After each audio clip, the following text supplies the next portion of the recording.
Welcome to the Skills Stadium podcast, episode 81. Thank you for tuning in. I'm your host, Keith Williams.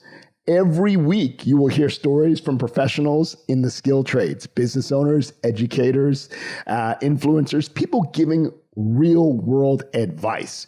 You know, we don't run any ads on this podcast, so if you found value, please share it and also leave a 5-star review. That really helps support the podcast. Thank you again for tuning in. Today, we're going to talk about an organization that is a leader in promoting careers in the skilled trades, and this is going to be a great episode. Let me start by introducing my guest. My guest today grew up in southern Middle Tennessee. That is south of Nashville. I didn't know this, but she grew up in Amish country. Wasn't aware of that. I always thought Amish country was in Pennsylvania, but she grew up in Amish country. Her graduating class was 68 people. So you know that was a very tight-knit community. Her mother was a technical educator and an advocate for the skilled trades, which is a very big deal back then because you do not see a lot of women even today who are advocates for the skilled trades. So that was very good to see that. My guest is proud. She's very proud of the fact that one of her first grants funded a technical program for her former high school where her mom was still a teacher. An educator. So one of the things that makes my guest great at what she does is how she recognizes people's gifts and strengths, and she invests in people. Please welcome the Executive Director of SkillsUSA, Chelle Travis. Good morning, Chelle. How are you today? Good morning, Keith. I'm doing wonderful. How about you? Excellent. I got to ask, what a feeling was that to have your first grant support the school that you went to, where your mom was still an educator, working with your mom? What was that like? That was truly an amazing experience. My mother had been a technical education advocate in her county and in her school for so long. As I was growing up, she was the only career and technical education instructor in her entire high school. And so she had really focused on wanting more skilled trades for our community. And that was really her passion, was making sure that we had more opportunities available in our community for our students. And it gave me a great sense of pride to know that I helped my mother to actually live one of her professional dreams and to actually be able to see that come into fruition. And during that ceremony, actually to be alongside her as we were preparing to open that new program at my high school. Yes, I can imagine as a, you're an adult now, but still your mom. But the opportunity to now be in a professional relationship, I just imagine that had to be a great feeling, especially something that I'm sure you're both very passionate about. Absolutely. She instilled my confidence in myself and in career and technical education, and my passion for students and really advocacy for technical education. I watched that model throughout my life, and it was an amazing experience to be able to bring that in my professional career to my high school. Definitely. Now, your father was a machinist. Obviously, your mom was a strong advocate for technical education. What kind of influence did that have in guiding your career? Well, honestly, I think at a very early age, I was exposed to the opportunities in career and technical education. And my parents always taught me the value of work ethic and hard work and what you could accomplish. And I think I really, at an early age, learned by their example and actually saw opportunities that were available to me. At an early age, I was exposed to many of those opportunities that sometimes students don't have the opportunity to see, or to see the value in work. And my parents not only provided that role model in showing me what hard work really meant, but also in the opportunities that were available in career and technical education and in skilled trades as well. Now, we know that there's not a lot of women in the skilled trades. So your mom being an advocate, how did that impact the community when people saw that your mom here is a strong advocate for the trades at a time when I'm sure that wasn't, as I was saying, it wasn't really common. Did that help you to feel like, hey, I could do it, or I could or I could achieve something that I'm not seeing around me a lot? Absolutely. My mother really was a trailblazer within her community. One of the great things is when I go back is to see the strength in career and technical education in Lawrence County, Tennessee, in my home county, and in Summertown, and see the things that have even changed since that moment in time.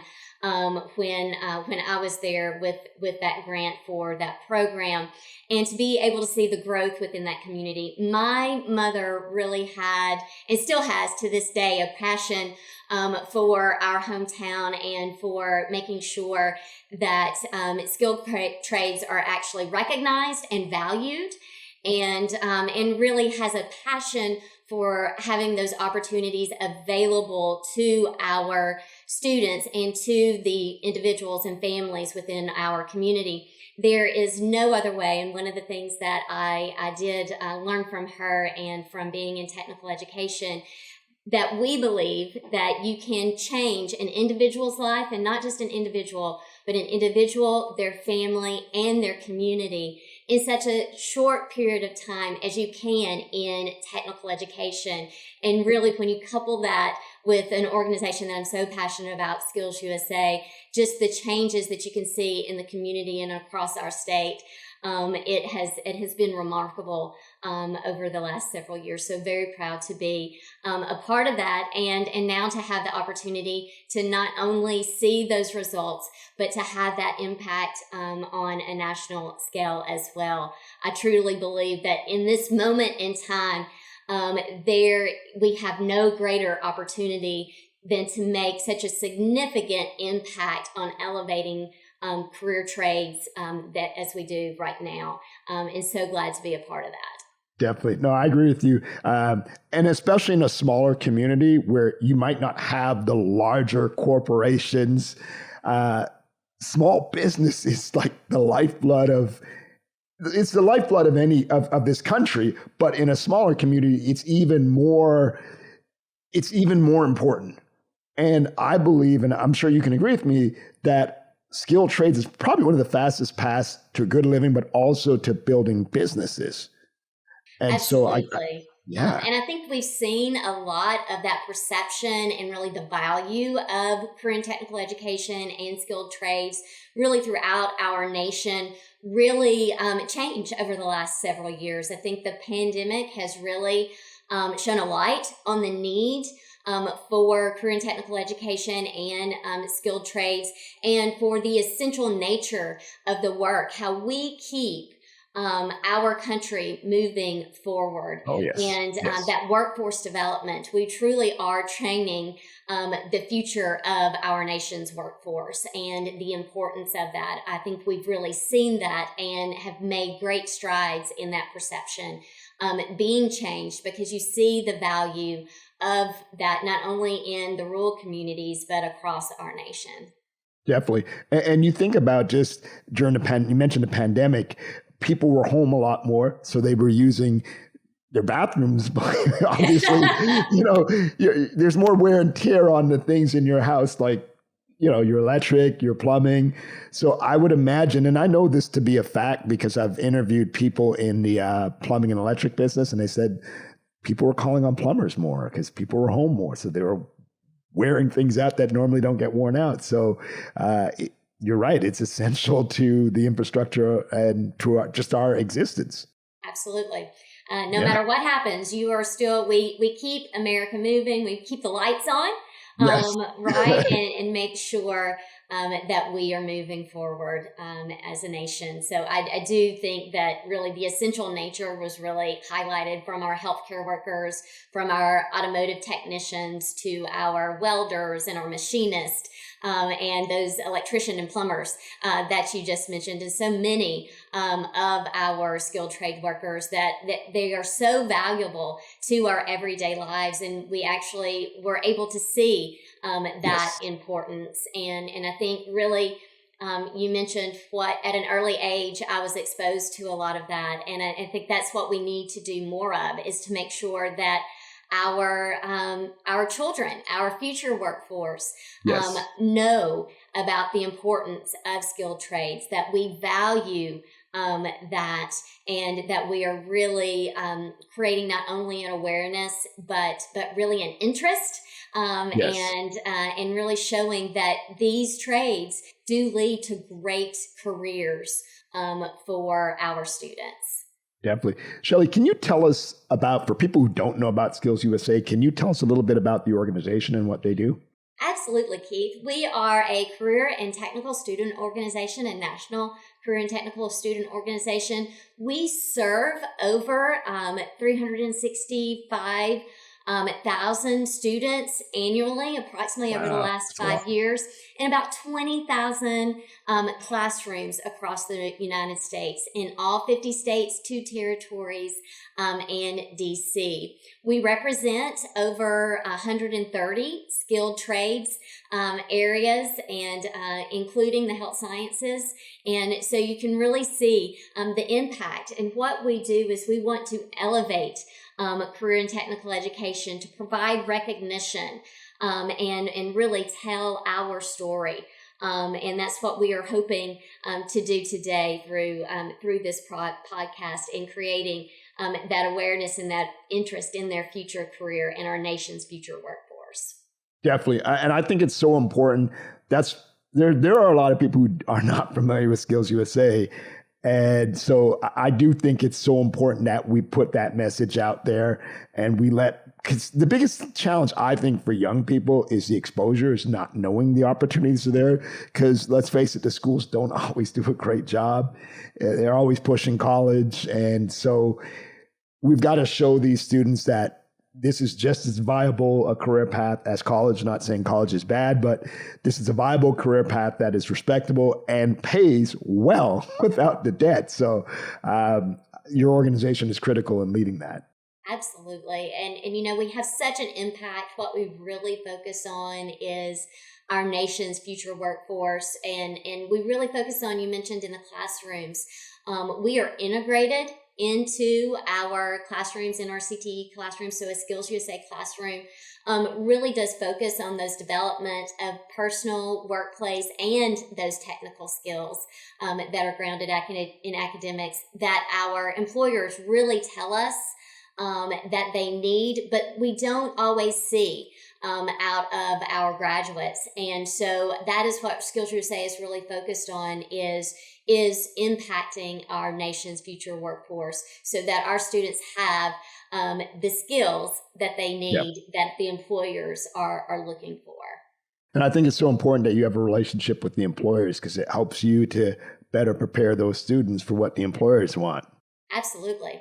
So we are really and truly a partnership of not only educators and education, but business and industry and our students to create that future workforce that we really need.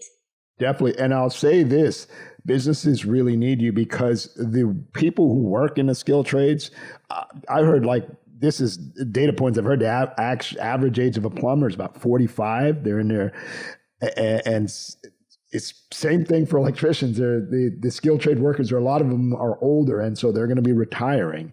So we do need to refill. And even before that, even before we get to retirements, we truly are facing what is called the skills gap, right? Yes. And Skills USA is truly an answer to solving that problem, to solving the skills gap in our country right now. And so that is really creating that pipeline of those career ready students, and making sure that every Skills USA student has the opportunity for a technical career, that they are prepared for a technical career.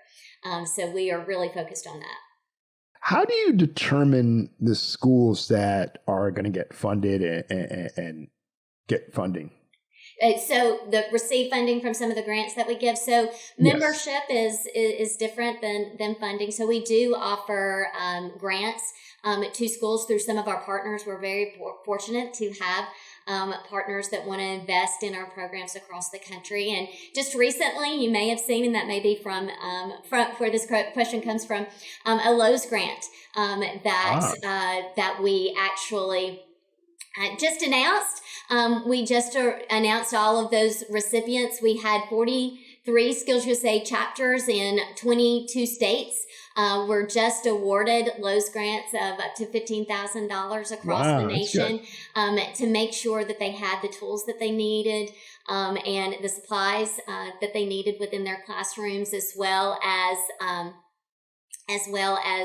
making sure that if they wanted to, they could apply for those things that were necessary in their classroom, but also for items within their community to do community service. So the tools and supplies to do community service projects that both focus on their technical skill, but also provide a service within their local communities. So our chapters applied for those grants and showing both the need and the impact that those grants would have on their chapter and their local communities.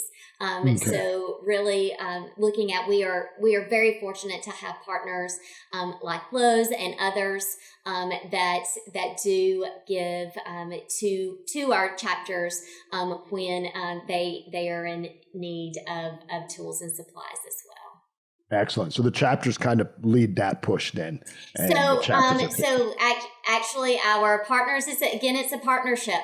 So working with our partners to determine that the need that they are looking to fill, and then actually the chapters completing those grants and then showing the impact that they will have on the students, on their chapters, and then on their communities as well. No, that makes sense. Thank you. Now, we know that there's a skills gap. We mentioned that. And when you look at the skill trades, less than 10% are women. How do we change this? And what initiatives are SkillsUSA doing to try and attract more women to the skill trades? Absolutely. So again, looking at awareness and really trying to inform parents and counselors and administrators and show that career and technical education is a great choice for students, and to show the career opportunities. Also focusing, it helps in many times when you can see people that look like you that have succeeded. I think if you go on our Champions Hub, our SkillsUSA Champions Hub, and you see some of the stories of students in the workforce that have really succeeded, and women in the workforce that have succeeded through SkillsUSA in their chosen careers, you can not only see that I can do this and be successful and have a career and a passion about my chosen career and do something that I truly love. It's not just a job, but it's something that I enjoy every day, and it leads to a wonderful career. I think you'll go on our Champions Hub and you'll see some of those student features that and alumni features that we have that really do focus on those students that have succeeded in non-traditional careers.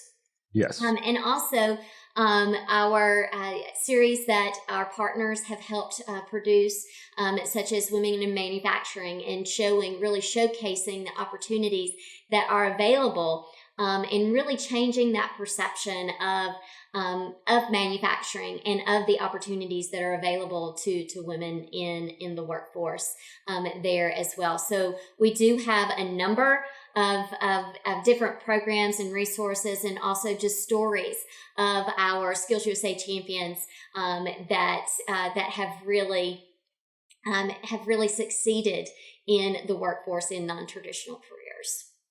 I agree. I agree. I can tell you I've seen social media groups and organizations now with women who have a women's group for electricians, a women's group for plumbers and various different professions in construction. And I think that is a great way to drive more women into the skill trades. Cause like I said, I've interviewed women and they've said it is a small percentage and the numbers don't lie. We can all Google the information.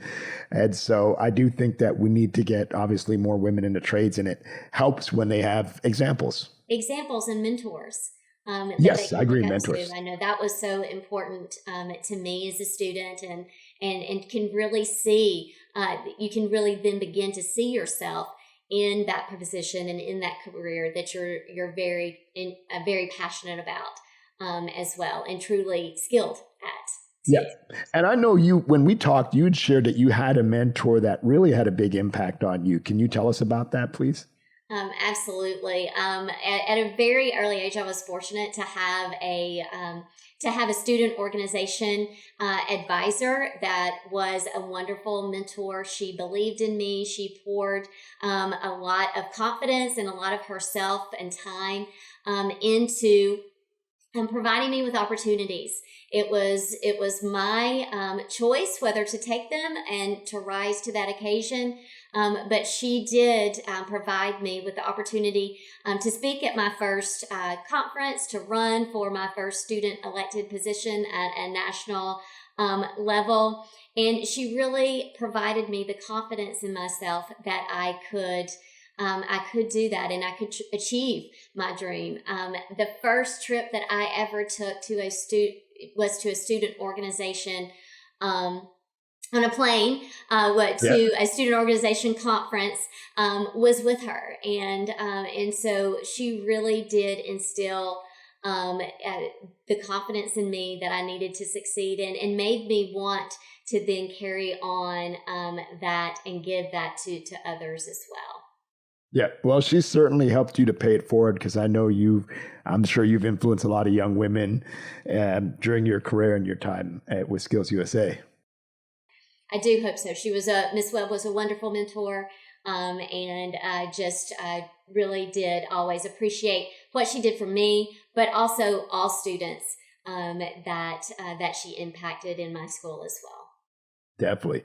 So, how are you using social media to connect with students and to promote the skill trades? Because obviously, I think we have to go where the students are. And I'm curious how you do that. Absolutely, and that changes all the time. We have social media strategy, absolutely, and not only meeting our students, because it's about meeting our students where they are and on the platforms where they are engaged, but also their parents, teachers, Yes. counselors, and others that might be on other platforms. So we do have a total social media strategy. I have a wonderful communications team that really does focus on that, and ensuring that we are where our audiences are, and where they need to get the information and how they need to receive it as well. So it has changed over time. But still making sure that we are providing that information again to promote the skilled trades and to elevate the work that we do every day. Definitely. And you mentioned the parents and the teachers. I'm glad you mentioned that, because they are strong influencers on these young people. And it seems like part of your strategy is to connect with them. So, that's smart. That like you understand what it takes to get these students into the trades because you understand their influencers. Absolutely. So, Absolutely. And that is one of that is one of the focuses of our social media strategy is actually being with those influencers and making sure that they are well informed, not just our students, that are helping guide and mentor and provide information, that they also have the opportunity to be very knowledgeable about the value of technical education and skilled trades. yes. And one of the things I think that as an organization that you have an advantage is that because you have a relationship with the business community, I'm certain that you're seeing, what careers are growing. Can you share careers that you feel that you're hearing maybe from employers that you feel that are experiencing a little bit more growth? And I know that's a very general question, but and the reason I smile right now is that I hear in what I'm hearing from all of our employer partners, and many of them are reaching out to us to make connections with our students and their future employees. Is they simply in every sector that we serve that they are experiencing extreme shortages.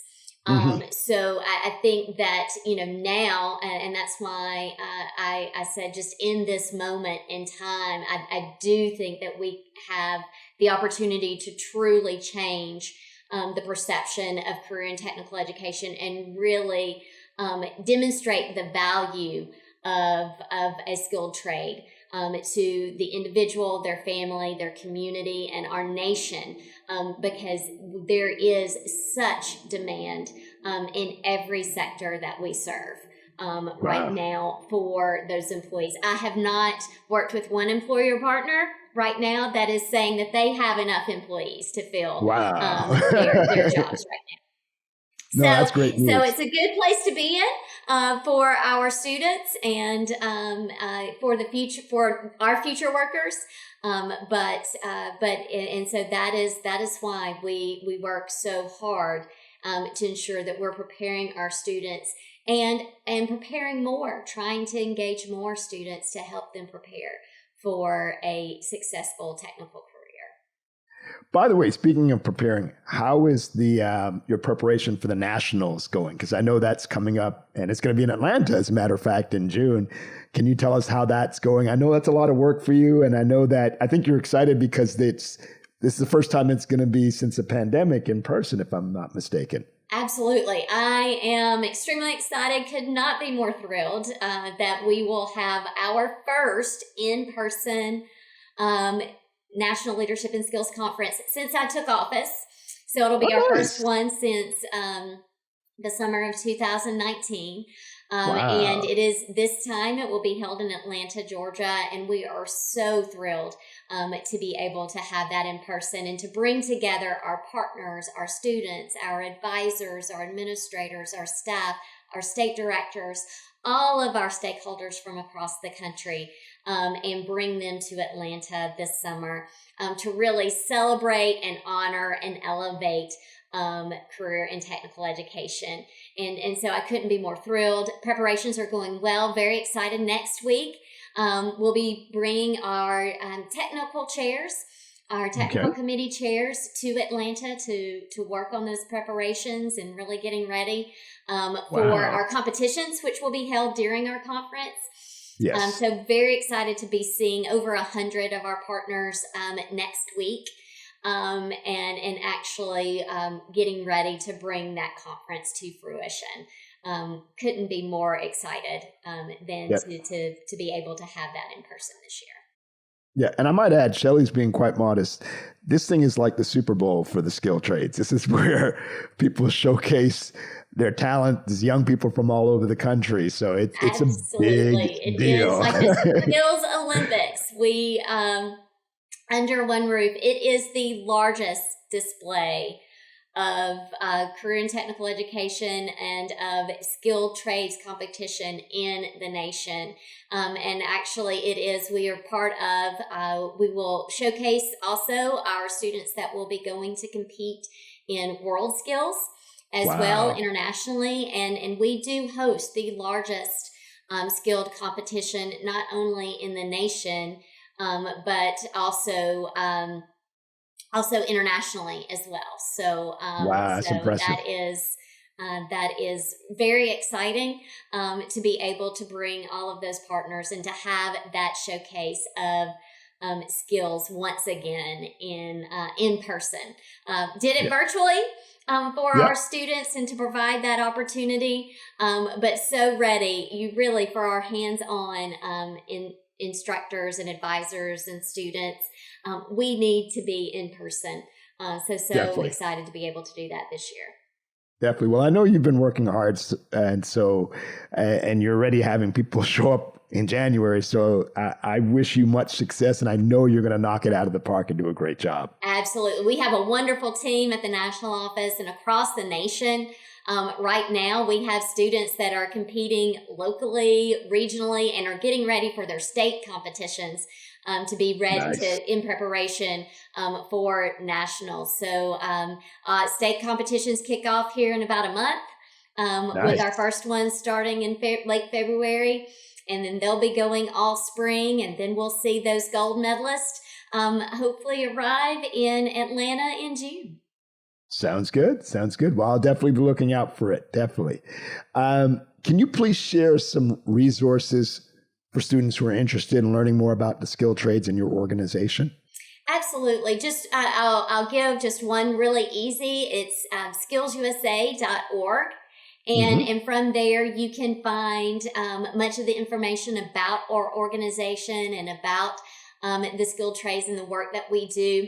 It also will lead you, I did mention our Champions Hub, our digital hub, that has all of our great information and stories about students and our alumni and their success and our chapters and the wonderful things that they're doing for their local communities across the nation. So do check that out and would love to share that information with you as well. So so you can help us spread the word about the great work that our students are doing across the nation. Will do, Chelle. Will do, Chelle. Final question, and then we'll say goodbye. Your mother had a big influence on you. Can you share one lesson she taught you that still remains relevant today? To always believe in myself and my abilities. And if there was something that I was very passionate about, to continue to work towards that, to not let any obstacle get in my way. Because sometimes those things that we see first as obstacles in our path are the very things that lead to our success. So to keep working and to keep working hard for those things that are truly important. And I think that is something that I saw my mother do and every day. And so very, very glad to continue that as well, and to provide those opportunities for others. That it's very important not to just go after those things and then once you reach them to just become complacent, but actually to share that knowledge and those skills with others as well, and to make that impact on a future generation. Opportunities that were given to me, I'm so appreciative of. And hopefully I'm able to give some of those to others to carry that forward in the future. Excellent. Well, Chelle, thank you so much for your time. I really appreciate this. This was a wonderful, wonderful time. And I wish you much success with the competition and the conference in June. Absolutely. Thank you so much. We're looking forward to it and would love to do something maybe and showcase some of the things, some of our student delegate work, our competitions, and all of the professional development that will be happening throughout our conference. Well, let's definitely talk about that. We can take that up offline. We'd love to share that with you sometime. Definitely. I appreciate it. Thank you, Chelle. Okay. Great to see you, Keith. Thank you so much for the opportunity today. My pleasure.